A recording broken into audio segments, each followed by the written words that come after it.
ফেব্রুয়ারি 28, 2026 সকাল 7টা। ত্রানের রাস্তার 200 ফুট নিচে একটি শক্তিশালী বাংকারের গভীরে আয়াতুল্লাহ আলী খামেনি একটি চেয়ারে বসে আছেন। একটি কনফারেন্স টেবিলের চারপাশে বসে আছেন ইসলামিক রিপাবলিকের 12 জন সবচেয়ে ক্ষমতাশালী ব্যক্তি। আইআরজিসি কমান্ডার, প্রতিরক্ষা মন্ত্রী, গোয়েন্দা প্রধান, যারা সেনাবাহিনী, ক্ষেপণাস্ত্র, পারমাণবিক গোপন তথ্য নিয়ন্ত্রণ করেন। হঠাৎ করে সিলিং নড়ে উঠল। ভূমিকম্প নয়, ড্রিল নয়, উপরের চাঙ্গা কংক্রিট যা পারমাণবিক হামলা সহ্য করার মতো করে বানানো হয়েছে তা আস্তে আস্তে ফাটতে শুরু করে। ধুলো পড়ছে, লাইট জ্বলছে এবং সেই 1 সেকেন্ডে ঘরের প্রতিটি মানুষ বুঝতে পেরেছে কি ঘটতে চলেছে। 43 সেকেন্ডের মধ্যে এই বাংকার, এই 12 জন মানুষ অস্তিত্বহীন হয়ে যাবে। একটি ফোন কল করতে যতটা সময় লাগে তার চেয়েও কম সময়ে শেষ হয়ে যাবে। কিন্তু এখানে একটি ব্যাপার রয়েছে, খামেনিকে আমেরিকা শুধু ভাগ্যের জুড়ে খুঁজে পায়নি। মার্কিন যুক্তরাষ্ট্র এবং ইরান এই নির্দিষ্ট মুহূর্তটি তৈরি করতে মাসের পর মাস ধরে কাজ করেছিল এবং 6 মাস আগে সোশ্যাল মিডিয়ায় পোস্ট করা একটি ছবির মাধ্যমে ফাঁদ পেতে শুরু করেছিল। 2025 সালের শেষের দিকে ইরানের পারমাণবিক কর্মসূচি এগিয়ে যাচ্ছিল। আইএইএ পরিদর্শকরা 60% বিশুদ্ধতায় ইউরেনিয়াম সমৃদ্ধকরণ নিশ্চিত করেছিল, যা অস্ত্র গেট থেকে এক ধাপ দূরে। ফোর্দোর কাছে একটি গোপন সুবিধা আবিষ্কৃত হয়েছিল, আগের যে কোনো কিছুর চেয়ে গভীর ও সুরক্ষিত। জুন 2025-এ ইসরায়েল হামলা চালায় ইরানের পারমাণবিক স্থাপনায়। এরপর মার্কিন যুক্তরাষ্ট্র ফোর্দো, নাতানস এবং ইস্পাহানে হামলা চালায়। ইরানের কর্মসূচির ক্ষতিগ্রস্ত হলেও ধ্বংস হয়নি। কয়েক সপ্তাহের মধ্যে ইরান দ্রুততর, গভীরতর আরও বিস্তৃতভাবে পুনর্নির্মাণ শুরু করে। ফেব্রুয়ারি 2026-এর প্রথম দিকে ওমানে মার্কিন ইরান আলোচনা একটি অগ্রগতির পথে বলে মনে হয়েছিল, কিন্তু আমেরিকান এবং ইসরায়েলি গোয়েন্দার একটি ভিন্ন চিত্রে দেখায়। তাদের ভাষায় ইরান আলোচনাকে ঢাল হিসেবে ব্যবহার করেছিল এবং ভূগর্ভে তার কর্মসূচি ত্বরান্বিত করছিল। হোয়াইট হাউসে পৌঁছানো মূল্যায়নটি ছিল স্পষ্ট, কূটনীতিক আলোচনা ব্যর্থ হয়েছে। জানালা স্থায়ীভাবে বন্ধ হয়ে আসছে। অপারেশন এপিক ফিউরি অনুমোদিত হয়েছিল। আলোচনা ভেঙে যাওয়ার কারণে নয়, বরং গোয়েন্দা তথ্য দেখিয়েছিল যে আলোচনা কখনোই বাস্তব ছিল না। সেপ্টেম্বর 2025, তেল আবিব মোসাদের সদর দপ্তর। মধ্যরাত পেরিয়ে গেছে। ইয়াইল নামে এক 34 বছর বয়সী বিশ্লেষক 11 ঘন্টা ধরে স্ক্রিনের দিকে তাকিয়ে আছেন। তার কাজ লক্ষ লক্ষ ইরানি সোশ্যাল মিডিয়া পোস্ট স্ক্যান করা, মুখ চিহ্নিত করা, অবস্থান চিহ্নিত করা। অ্যালগোরিদমটি সতর্ক করে একটি ছবি, একজন মানুষ এবং তার চাচাতো ভাই উত্তর থ্রানের একটি ক্যাফেতে। এটি স্বাভাবিক ছিল,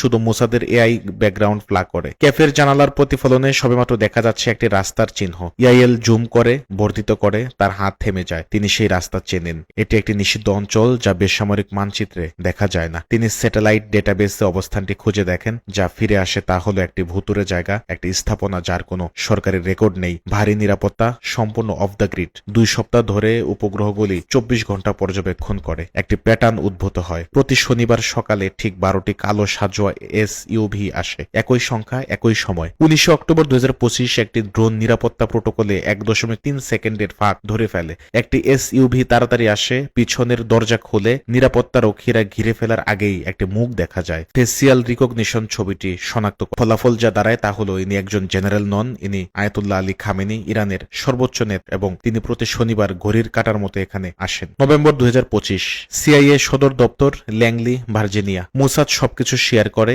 72 ঘন্টার মধ্যে একটি যৌথ CIA Mossad NSA task force গঠিত হয়। মিশন প্রতি শনিবার সেই স্থাপনার ভেতরে কি ঘটে তা খুঁজে বের করা। এখানে তারা যা আবিষ্কার করে এবং যা কেউ জানতে পারেনি তা হলো সিআইএ থ্রানের পাওয়ার গ্রিড হ্যাক করে, অকার্যকর করার জন্য নয়, শুধু পর্যবেক্ষণের জন্য। প্রতি শনিবার সকাল 6:45-এ এসইউভি আসার 15 মিনিট আগে বিদ্যুৎ খরচ বেড়ে যায়। কনফারেন্স রুমের সরঞ্জাম, লাইট, এইচইউভিসি, একটি বড় মিটিং প্রস্তুত করা হয়। ডিসেম্বর 2025, এনএসএ একটি এনক্রিপ্টেড আইআরজিসি যোগাযোগ ক্র্যাক করে। 3টি শব্দ, সমস্ত সিনিয়র কমান্ডার। অবস্থান স্থাপনার সাথে মিলে যায়। এটি শুধু খামেনি নয়, এটি ইরানের সম্পূর্ণ সামরিক ও রাজনৈতিক নেতৃত্ব। প্রতি শনিবার একসাথে একই ঘরে মিটিং এ বসে। প্রেসিডেন্টের ডেস্কে পৌঁছানো মেমোতে লেখা ছিল, এক প্রজন্মে একবারের সুযোগ। 20 জানুয়ারি 2026, ট্রাম্পের অভিষেক রাত। বন্ধ দরজায় পেছনে ট্রাম্প তার সিআইএ পরিচালককে একটি প্রশ্ন জিজ্ঞেস করেন। পরিচালক বাধাগুলো ব্যাখ্যা করেন, আকাশ প্রতিরক্ষা, শক্ত কংক্রিট, রাশিয়ান নজরধারী। তারপর বলেন, আমাদের তাদের সবাইকে একসাথে সেখানে দরকার। আমরা কি তা বাধ্য করতে পারি? ট্রাম্প বলেন, ইয়েস, তবে তাদের বিশ্বাস করতে হবে যে আমরা অন্য কিছুকে লক্ষ্য করছি। ট্রাম্প বলেন, লেটস ডু ইট। ফেব্রুয়ারি 2026, পারস্য উপসাগর। 2টি ক্যারিয়ার স্ট্রাইক গ্রুপ, দিয়েগো গার্সিয়াতে B-2 বোমারু বিমান, কাতার ও সংযুক্ত আরব আমিরাতে F-22, হরমুজ প্রণালীতে টমাহক ডেস্ট্রয়ার। সরকারি গল্প হচ্ছে ইরানের পারমাণবিক কর্মসূচির বিরুদ্ধে চাপ অভিযান। ইরানের গোয়েন্দারা প্রতিটি জাহাজের অবস্থান, প্রতিটি ফ্লাইট প্যাটার্ন বিশ্লেষণ করে। তারা যেটা ব্যাখ্যা করে, কয়েকদিনের মধ্যে আমেরিকা এবং ইসরায়েল হয়তো পারমাণবিক স্থাপনায় হামলা চালাবে। একটি জরুরি সমন্বয় সভা সভা ডাকা হয়। শনিবার 28 ফেব্রুয়ারি সমস্ত সিনিয়র নেতৃত্ব একত্রিত হয় সেই একই স্থাপনাতে। এটি ছিল আমেরিকার ফাঁদ। আমেরিকা কখনোই পারমাণবিক স্থাপনায় আঘাত হানার প্রস্তুতি নিচ্ছিল না। তারা এমনভাবে শক্তি প্রদর্শন করছিল যা ইরানের সম্পূর্ণ নেতৃত্বকে একেবারে এক জায়গায় জড়ো হতে বাধ্য করবে, যা 6 মাস ধরে পর্যবেক্ষণ করা হয়েছিল। 27 ফেব্রুয়ারি রাত 11:47 মারালাগো চূড়ান্ত সিআইএ নিশ্চিতকরণ করা হয়। সব 12টি টার্গেট নিশ্চিত, আগামীকালের জন্য উপস্থিত হবেন সবাই। সাফল্যের সম্ভাবনা 94%। ট্রাম্প এক্সিকিউটিভ অর্ডারে স্বাক্ষর করেন ফ্লোরিডায় নীরবে যখন থ্রান ঘুমিয়ে আছে।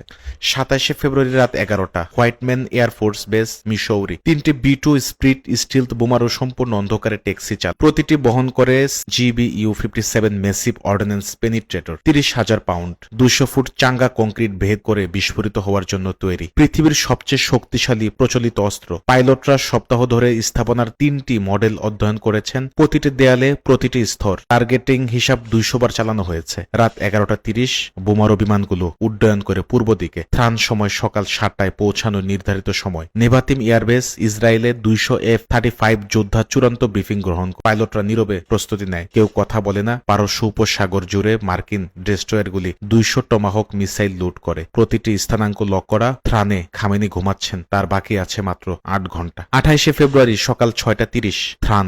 স্বাভাবিক শনিবার সকাল। রাস্তার বিক্রেতা, সকালের যানজট অস্বাভাবিক কিছুই না। স্থাপনায় গার্ড রোটেশন সময়মতো চলছে। 12টি সাজোয়া SUV জ্বালানি ভরা এবং অবস্থান নিয়েছে। 200 ফুট নিচে বাংকার অপেক্ষা করছে। 1990-এর দশকে নির্মিত, তারপর থেকে 3 বার শক্তিশালী করা হয়েছে এই বাংকার।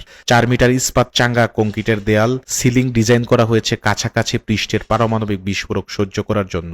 6টি পালানোর সুড়ঙ্গ, স্বাধীন জেনারেটর, 60 দিনের সরবরাহ।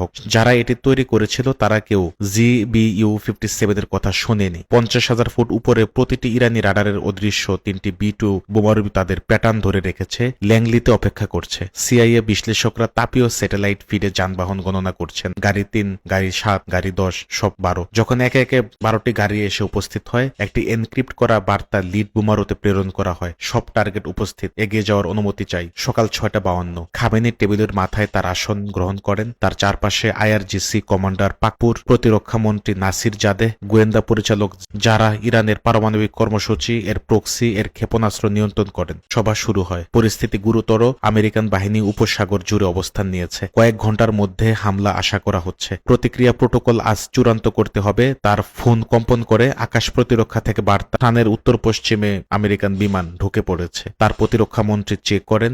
রিকনেন্সাস হতে পারে স্যার। সিস্টেমগুলো হাইপার সেন্সিটিভ করা হয়েছে। খামেনি ফোন নামিয়ে রাখেন। গো অ্যাহেড, চালিয়ে যান। 50,000 ফুট উপরে B2 পাইলট সবুজ অনুমোদন পেয়েছেন। অস্ত্র প্রস্তুত। সংকেত দেন। নিঃশ্বাস ফেলে বোমা বইয়ের দরজা খুলে GBU-57 ম্যাসিভ অর্ডিন্যান্স পেনিট্রেটর থ্রানের আকাশে পড়ে। 30,000 পাউন্ড নির্ভুল প্রকৌশল। 12 সেকেন্ড ধরে অচালিতভাবে পড়ে নীল আকাশের বিপরীতে একটি কালো আকৃতিতে, যা মাটিতে কেউ দেখতে পায় না। তারপর নির্দেশনা পাখনা বের হয়। GPS লক করা হয়। মাইক্রো অ্যাডজাস্টমেন্ট শুরু হয়। পৃথিবীর পৃষ্ঠের একটি নির্দিষ্ট স্থানাঙ্কের দিকে ট্র্যাক করে সরাসরি, যার উপরে খামেনি বসে আছেন 200 ফুট মাটির নিচে। একই মুহূর্তে 200 ইসরায়েলি F-35 থ্রান জুড়ে হামলা শুরু করে। আকাশ প্রতিরক্ষা রাডার সাইটগুলো ক্রমান্বয়ে বিস্ফোরিত হয়। IRGC সদর দপ্তর সরাসরি আঘাত পায়। প্রতিরক্ষা মন্ত্রণালয় পেরোতে শুরু করে। বিস্ফোরক শহর জুড়ে ঢেউয়ের মতো ছড়িয়ে পড়ে। বাংকারে সবাই দাঁড়িয়ে যায়। প্রতিরক্ষা মন্ত্রীর ফোন চিৎকার করে আসা সতর্কবার্তা, স্যার শহরব্যাপী একযোগে হামলা, আকাশ প্রতিরক্ষা খবর দিচ্ছে।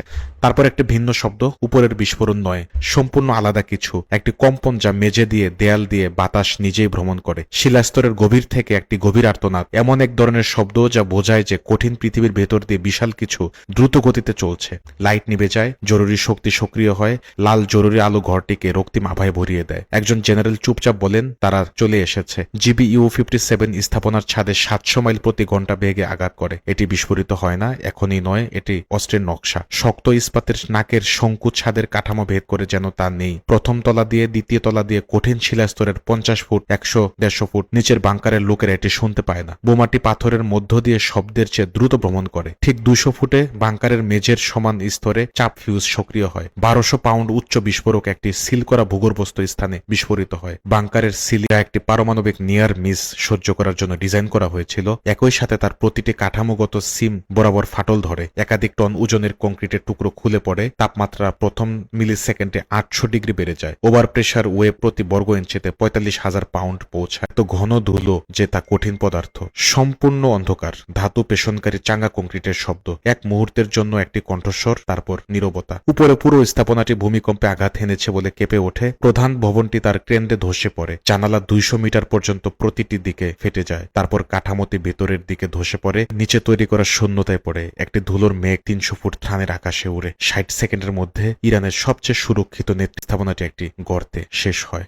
সকাল 7:02 দ্বিতীয় হামলা। 6টি নির্ভুল বোমা একই সাথে ভূগর্ভস্থ পালানোর সুড়ঙ্গ লক্ষ্য করে ছোড়া হয়। 6টি বিস্ফোরণ হয়। প্রতিটি প্রস্থান সিল করা হয়েছে।